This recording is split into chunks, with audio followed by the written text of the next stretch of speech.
To restore her to the way she looked in life would require the artistry of a skilled mortician. Stephen Mondock was just the man for the job. When we received her body, she had been through quite an ordeal. You know, we had to put a little bit of makeup on her. We had to get her hair done. We dressed her. We made her look as lifelike as possible at that point. We then proceeded to take photographs that were eventually placed in the newspaper.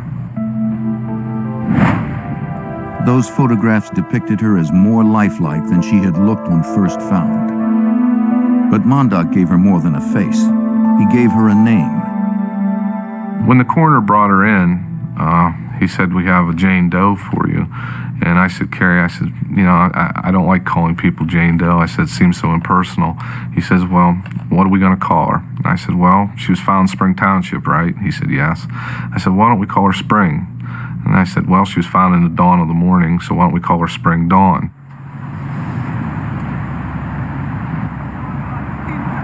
Mondock's caring work gave investigators exactly what they needed. Sir, did you see this girl? They showed photos of the girl to dozens of truckers at local truck stops, restaurants, and gas stations. Some offered the names of people the girl resembled. Her young face struck a chord of recognition in many who saw it. Notices in local papers and on flyers also generated leads. The outpouring of calls to the state police at the time was plentiful, and we had to sift through every lead to try to determine if this person was a local person. But none of the leads would pan out. Then, in late April, about a month after the body was found, the FBI lab called Trooper Madden. Their analysis showed the writing on the girl's left palm was a phone number with a Florida area code. Madden found the number had been disconnected, and he began to wonder if the area code itself was wrong. But it didn't seem right. It didn't seem to fit this particular case. In looking at this person, there was no tan. It seemed as if she came from a winterized area, somewhat similar to where we were. However, we did not know where. Madden's best guess was that she came from west or north of Pennsylvania, probably within a 12-hour drive from where the body was found. Madden also realized that there were 2 phone numbers written on the girl's hand, not just one. So he noted all the cities within the 12-hour radius that had both the exchanges she'd written down. Madden and Kohik would send the numbers along with photos and descriptions of the young woman to sheriffs and state police in those areas. Perhaps the information would trigger some leads. As they worked the case, the people of Bellefonte followed each new development, offering help and support. There was a genuine showing of affection for this person and concern. I guess you could say she was posthumously adopted by the community of Bellefonte. And even though we were very quickly able to ascertain that she was not a local resident, there was still a very strong sense of she is someone that we cared about. As spring bloomed for Bellefonte, the girl remained in people's thoughts. Her story touched everyone, especially Madden and Kohik. These colleagues and longtime friends could not stop thinking about her tragic death and trying to solve the case even after hours. You can't let the town down. No? At the time I was assigned to this case, I had a 17-year-old daughter, and Detective Madden had 2 teenage daughters. So I think for the both of us, we took a very strong personal interest in the case. As a matter of fact, it pretty much took up all of our time during our working hours, and we would often find ourselves talking to each other at night on the phone at our residences. Never was community support so strong as when Stephen Mondock began to prepare the body for burial. I had florists call donating flowers. I had hairdressers calling to do her hair. I had people donating clothing. I had ministers willing to give their services. The vault company, the casket companies, the cemetery where she was to be buried was actually at the bottom of a beautiful mountain where there's wildflowers growing. We had the monument company had was willing to donate a stone to bury her. It was just amazing how much the town all came together in an effort to bury her. More than a month after the body was found, it was time for a burial. Not only did the town want to bring closure to the tragedy, the body could not be preserved much longer. Still, Madden needed just a little more time. The last thing that we wanted to do as a police agency was to lose the body. In other words, we did not want the body buried at that point in time without identification.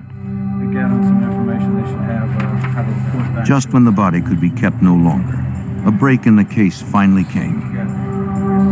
A sheriff's office in Maine received Madden's information packet on the girl. See what you think. Though he didn't recognize her face, he called one of the numbers written on the girl's hand. He had no idea who might answer the phone. Yes, hello, this is Sheriff. He reached Mark Rosenberg, a guidance counselor at a local school. Promising, given the girl's age. I'm Detective Staples. Thanks so much for meeting with me tonight. A detective visited Rosenberg and his wife at their home. I'd like to see if you can help me identify the woman in this. When the detective showed the Rosenbergs a photo of the girl, they immediately recognized her. Can you look at that for me, please?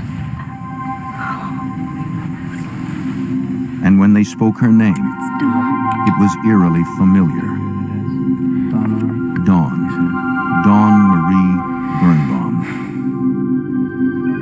Steve Mondock's choice of the name Spring Dawn had been uncannily accurate. And I was shocked. I was amazed.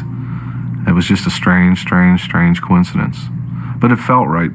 She was part of our community. Mark Rosenberg was one of the last people Dawn talked to before she died. The last time you spoke. Investigators hoped he could lead them closer to her killer.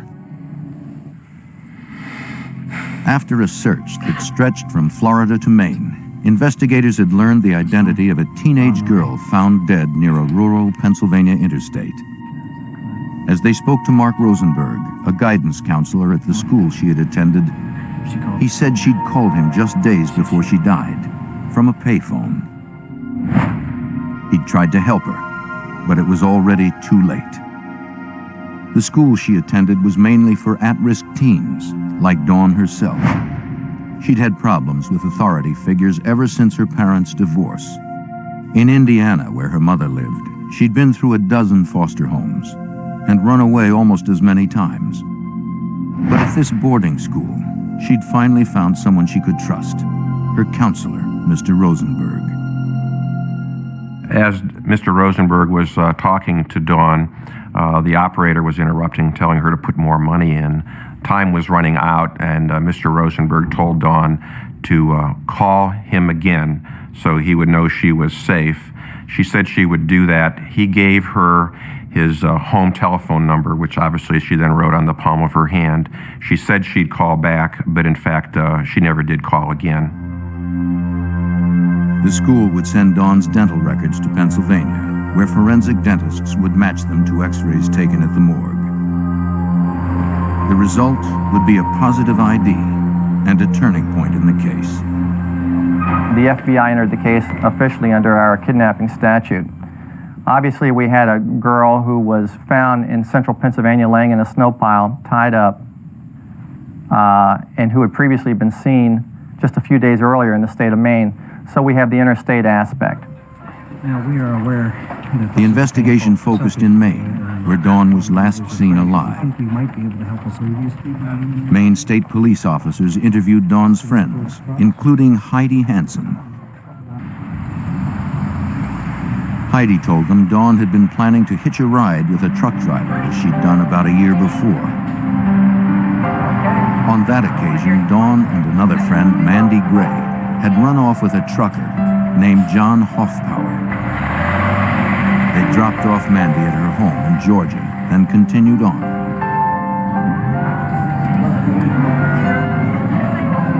What had started as a ride became a relationship.